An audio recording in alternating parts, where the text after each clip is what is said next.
네, 구독자 시청자 여러분 반갑습니다. 박 작가입니다. 네, 오늘 금요일입니다. 여러분 이번 한 주도 고생 많으셨습니다. 한 주간 잘 마무리하시고 주말 평안하게 보내시기를 바랍니다. 자, 오늘도 여러 가지 데이터들을 통해서 시장에서 어떤 변화들이 일어나고 있는지, 시장이 어떤 방향성을 가지고 움직이게 될지 함께 알아보도록 하겠습니다. 네, 오늘 영상이 도움이 되셨다면 구독, 좋아요, 댓글, 알림 설정 정중히 부탁드리겠습니다. 네, 거시경제 이슈부터 짚고 가겠습니다. 네, 어제 미국 3대 지수는 그야말로 잔칫날이었습니다. 자, 지금 보시면은 나스닥 같은 경우 거의 3% 가까이 하루 동안에 상승을 했습니다. 그리고 S&P 500과 다우 지수 같은 경우는 역사상 최고치를 기록했습니다. 그 주 요인으로는 엔비디아의 실적 발표에 있었는데요. 그 전에 중요한 지표부터 좀 보겠습니다. 네, 어제는 이번 주에 가장 중요한 지표들이 어제 다 발표가 됐습니다. 자, 신규 실업수당 청구 건수. 이거는 매주 발표되는 지표인데요. 고용 지표들을 가장 빠르게 알 수 있는 지표라고 볼 수가 있겠죠.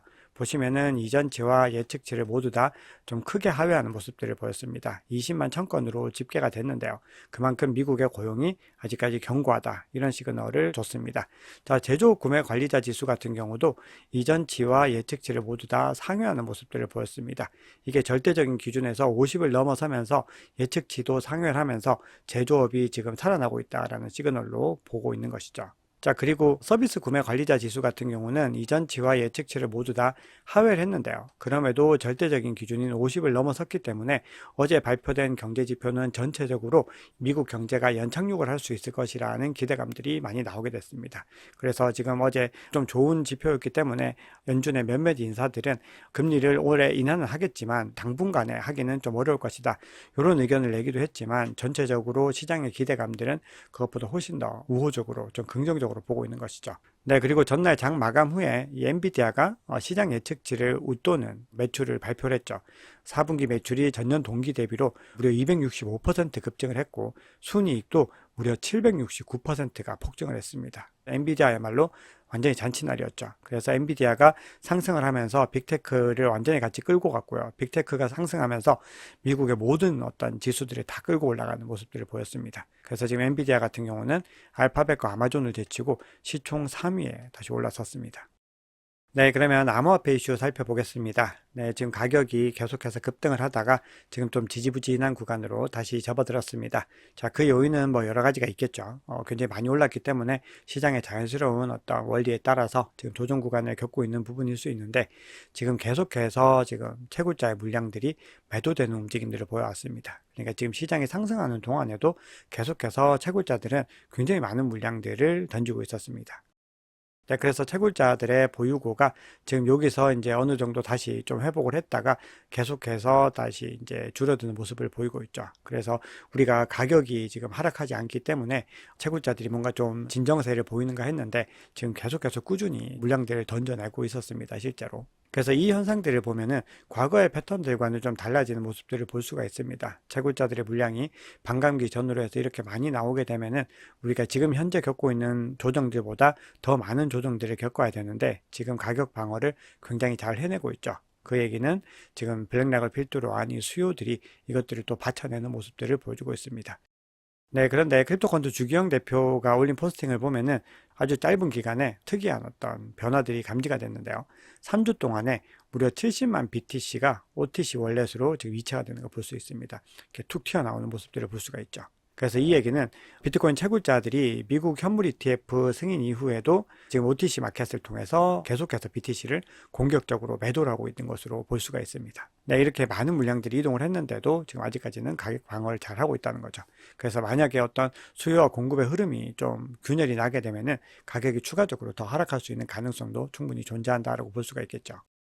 네, 그리고 또 하나 눈여겨봐야 되는 움직임이 지금 비트코인과 현물 ETF의 유출 유입량의 어떤 상관관계들이 그동안에 이제 현물 ETF의 어떤 수요에 의한 어떤 기대감들, 그리고 실제로 수요가 일어난 어떤 변화들에 의해서 계속해서 가격이 상승을 했었는데 지금 비트코인 가격과 현물 ETF의 유출 유입량의 상관관계가 계속해서 또 하락하는 추세에 있다라고 JP모건이 발표를 했습니다. 네, 그래서 지금 반감기 이슈가 다가오고 있는데요. 반감기 기점까지 이 현물 ETF의 어떤 효과에 의한 부분들은 지금 지속적으로 좀 상황을 지켜봐야 되고 계속해서 뭐 하락 추세가 된다고 볼 수는 없겠죠. 이게 다시 반등해서 상승할 가능성도 있지만 지금 현 시점에서는 이제 어떤 내러티브들이 좀 줄어들고 있는 모습들을 확인할 수가 있습니다. 네, 그럼에도 굉장히 고무적인 것은 계속해서 이 고래들을 비롯해서 비트코인 매집 움직임들이 늘어나고 있다는 건데요. 네, 지금 보시면은 모든 집단에서 이제는 비트코인을 매집하는 추세로 접어들었습니다. 가격이 상승할 때는 상대적으로 적은 물량을 가지고 있는 요 집단들이 매도의 움직임을 보였다면은 지금 이렇게 지지부진한 구간으로 횡보 구간으로 접어드는 구간에서는 지금 전체적으로 다 파란색으로 들어와 있는 것을 확인할 수가 있습니다. 그리고 고래들의 움직임을 보셔도 제일 큰 규모의 고래, 두 번째 고래, 세 번째 고래 다 각각 이전보다 색깔이 진해지는 걸 볼 수가 있죠. 그래서 지금 현 시점에서는 대부분의 어떤 집단들, 코호트들이 어떤 형태로든지 비트코인을 축적하는데 참여를 하고 있다는 걸 확인할 수가 있죠. 네, 그런데 최근에 가격의 어떤 상승의 어떤 움직임들에서는 여러 가지 온체인 지표들에서 고래들이 매집했다라는 정황들이 명확하게 나오고 있습니다. 제가 앞서 보여드린 표에도 보시면은 고래들은 매집하는 구간에서 지금 계속해서 그 하단에 있는 집단들, 비트코인을 상대적으로 적게 가지고 있는 집단들은 매도라는 움직임을 보였던 거죠. 그런데 JP모건은 좀 다른 분석을 내고 있습니다. 2월에 암호화폐 가격 상승이 기관이 아닌 개인이 주도했다. 뭐 또 이렇게 주장을 하고 있습니다. 그러면서 기관 투자자나 시장 펀더멘탈보다 개인 투자자들의 역할이 컸다라고 얘기를 하고 있죠. 특히 JP모건이 들고 있는 것이 개인 투자자들의 관심을 확인할 수 있는 지표는 AI와 밈토큰 인기 상승이다. 뭐 이렇게 주장을 하고 있습니다. 네, 그런데 이 JP모건의 분석은 뭐 개인적으로 완전히 동의하기는 어렵고요. 만약에 개인 투자자들이 주도를 했다라고 했을 때는 지금 오히려 가격이 조금 더 지지부진한 방향으로 흘러야 되는 부분들이 있습니다.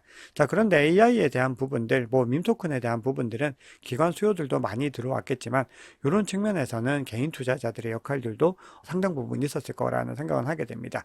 자, 그리고 이렇게 JP모건의 말대로 만약에 개인 자금들이 많이 들어오고 있는 것이라면은 이제는 대세 상승장으로 더 가까이 다가가고 있는 시그널이다. 이렇게도 해석을 할 수가 있겠죠. 네, 그리고 JP모건이 뽑은 다음 주요 이슈는 이 비트코인 반감기, 그리고 이더리움 덴쿤 업그레이드, 이더리움 현물 ETF 승인 여부입니다.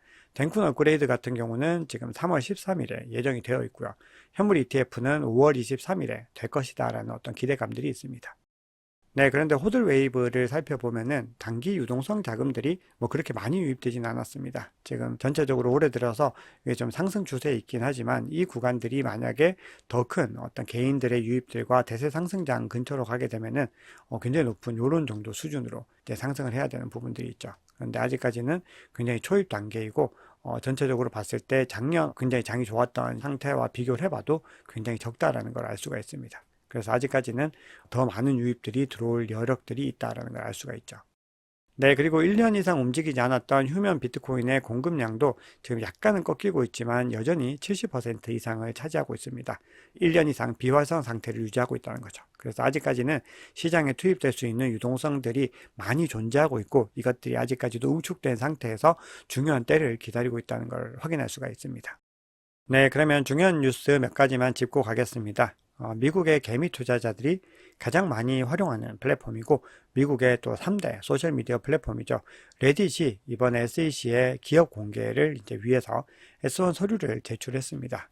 그런데 해당 서류에 일부 초과 현금 준비금으로 비트코인 및 이더리움에 투자했다라는 내용이 포함되어 있었습니다. 그러니까 우리가 아직까지 공개되지 않았지만 굉장히 많은 미국의 주요 기업들이나 기관들이 사실은 비트코인과 이더리움에 투자를 하고 있다라는 걸 여기서 확인할 수가 있겠죠. 그러면서 레딧은 이 두 가지 투자는 재무상 목적으로 투자한 것이다. 이렇게 주장을 합니다. 그러면서 이 재무 목적의 암호화폐 투자는 비트코인, 이더리움, 그리고 SEC와 CFTC 등 규제기관의 고위급 관계자가 공개 성명 등을 통해서 증권이 아닐 가능성이 있다고 판단한 암호화폐로만 딱 투자를 했다. 그 주장을 하고 있습니다. 자, 그러면서 재무 목적이 아닌 결제 수단으로서 또 이더리움과 폴리곤을 보유하고 있다. 이렇게 주장을 하고 있습니다. 네, 그래서 앞으로 만약에 우리가 이제 회계 기준 자체가 이제 변동이 됐죠. 그리고 기관 자금들이 어떤 현물 ETF를 통해서 조금 더 자유롭게 이 시장에 들어오게 되면은 더 많은 기업들도 지금 이 행렬에 동참할 수 있을 가능성이 있다라는 것을 짐작해 볼 수가 있습니다. 네, 그리고 어제 권도영의 미국 송환 결정 뉴스가 전해졌죠. 그런데 권도영 측에서 미국 송환 결정에 불복하면서 항소를 준비 중인 것으로 드러났습니다. 그만큼 지금 한국으로 오기 위해서 굉장히 애를 쓰고 있다는 겁니다. 네, 그리고 흥미로운 기사가 있어서 한번 가지고 와 봤는데요.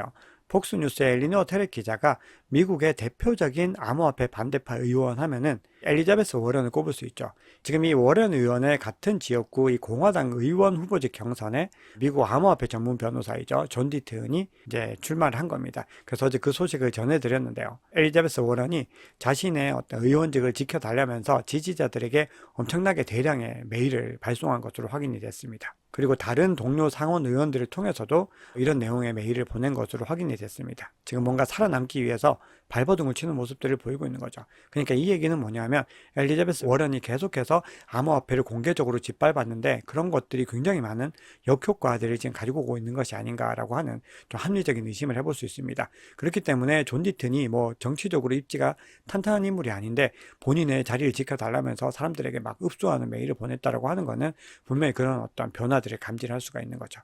그래서 지금 이번 미국의 대선에서도 암호화폐가 쟁점이 될 수 있을 것이다. 이런 이야기들이 커뮤니티에서 나오고 있는데요. 실제로 이제 암호화폐 가격이 많이 상승을 하면서 그런 어떤 변화들의 조짐을 보이고 있습니다. 네, 그럼 비트코인 CBD 차트 보겠습니다. 먼저 파이어 차트부터 보겠습니다. 어제와 좀 변동된 부분들이 있는데요. 53K에서는 여전히 강력하게 지금 매도벽이 형성이 되어 있는데 지금 가격이 52K 아래로 하회를 하니까 지금 52K 바로 상단, 그러니까 52와 53 사이에도 제법 두껍게 지금 매도벽이 형성이 되고 있습니다. 그래서 이 구간에서 격전이 조금 더 치열할 것이다 라는 우리가 생각을 해볼 수가 있습니다. 그리고 지금 가격 바로 하단으로도 매수벽들이 지금 촘촘하게 채워지면서 그 두께들이 두꺼워지는 걸 확인을 할 수가 있습니다. 그래서 계속해서 이 구간들 사이에서 지금 횡보의 흐름을 이어갈 가능성들을 보이고 있는 거죠. 그리고 여전히 48K에는 가장 강력하게 매수벽이 존재하고 있습니다. 자, 고래들의 움직임 보시면은 가장 큰 규모의 갈색 고래는 이 구간에서 물량을 일정 부분 투입을 했습니다. 그래서 가격의 어떤 소폭 상승을 이끌었는데 이때부터는 계속해서 관망의 움직임을 보이고 있습니다. 같은 시간 동안에 빨간색 고래는 계속해서 물량을 넣는 모습들을 보이고 있습니다. 그런데 이 보라색 고래가 계속해서 물량을 던져내면서 전체적인 어떤 거래량 추이들은 지지부진한 움직임을 이어가고 있습니다. 네, 비트코인 가격 전망 같은 경우는 지금 계속 이 구간에 존재를 하고 있는데요. 지금 52K를 상회하는 것이 여전히 중요합니다. 그래서 지금 매수와 매도세가 치열하게 공방대를 벌이고 있는데 이동평균선은 계속해서 상향 추세를 유지하고 있지만 지금 RSI 같은 경우는 이제 이 과매수 구간을 벗어나서 하향 이탈할 수 있는 어떤 움직임들을 보이고 있습니다. 자, 그리고 이 구간에서 매물대가 계속해서 쌓이고 있는데요. 지금 가격이 만약에 하방 이탈을 하게 됐을 때는 요 22MA까지 내려갈 가능성, 이게 한 49K 후반대에 있습니다. 50K 근처까지 하회할 가능성이 있는 거고요. 만약에 더 내려가게 되면은 50SMA에 있는 45K까지도 가능합니다. 그리고 이 구간 부근으로 해서 굉장히 많은 매물대들이 쌓여있기 때문에 이 구간이 또 중요한 지지 영역으로서 작용을 할 수가 있겠죠. 네, URPT상으로도 지금 현재 가격이 속해 있는 요 구간들이 가장 두텁게 매물대가 지금 쌓이고 있습니다. 그래서 51.5K가 지금 단기적으로는 굉장히 중요한 지지 구간으로서 작용을 할 수가 있습니다. 그래서 이 구간에서 계속해서 51.5에서 52K를 유지를 하면서 지금 종가를 마감했을 때 더 높은 가격대들로 올라갈 수 있는데 지금 매수세가 조금만 더 힘을 내면은 57K 부근까지는 조금 쉽게 올라갈 수도 있습니다. 그래서 우리가 최근에 한번 급등했던 랠리를 보였던 것처럼 이 구간을 지켜낼 수 있으면은 이제 여기서 또 추가적으로 반감기를 기점으로 해서 또 상승할 수 있는 움직임이 가능한 것이죠. 이걸 다른 매물대로 살펴보면은 지금 가격이 우뚝 솟아 있는 이 구간이 바로 여기까지의 구간입니다. 그래서 지금 보시면 현재 가격대에서 바로 상단으로는 조금 더 두텁게 지금 매물대가 형성되어 있는 걸 볼 수가 있죠. 그래서 이 구간을 지나고 나면은 조금 더 원만하게 상승 랠리를 이어갈 수 있다는 겁니다. 네, 비트코인 도미넌스가 이틀 연속 상승을 했다가 지금 다시 좀 하락 추세로 접어들고 있습니다. 알트코인들이 또 더 많이 펌핑이 되고 있는데 그 중에서도 AI가 굉장히 많이 여전히 부각이 되고 있습니다. 네, 그리고 알트코인의 추이들을 알아보는 중요한 지표로 이더리움 비트코인 비율이 있습니다. 네, 이거는 이더리움 가격과 비트코인 가격의 비율을 나타내는 지표인데요. 이 비율이 높아질수록 투자자들이 알트코인 시장에 더 적극적으로 참여하고 있다는 것을 의미합니다. 자, 그래서 보시면은 이더리움 알트코인 비율이 지금 어떤 상승 추세로 전환을 지금 하고 있죠. 그래서 하락 추세선을 지금 돌파를 했고요.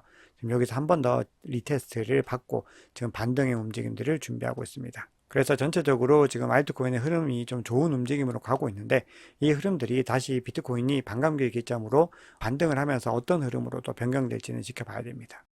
네, 마지막으로 가격 전망 하나만 보고 가겠습니다. 굉장히 유명한 비트코인 맥시멀리스트이죠.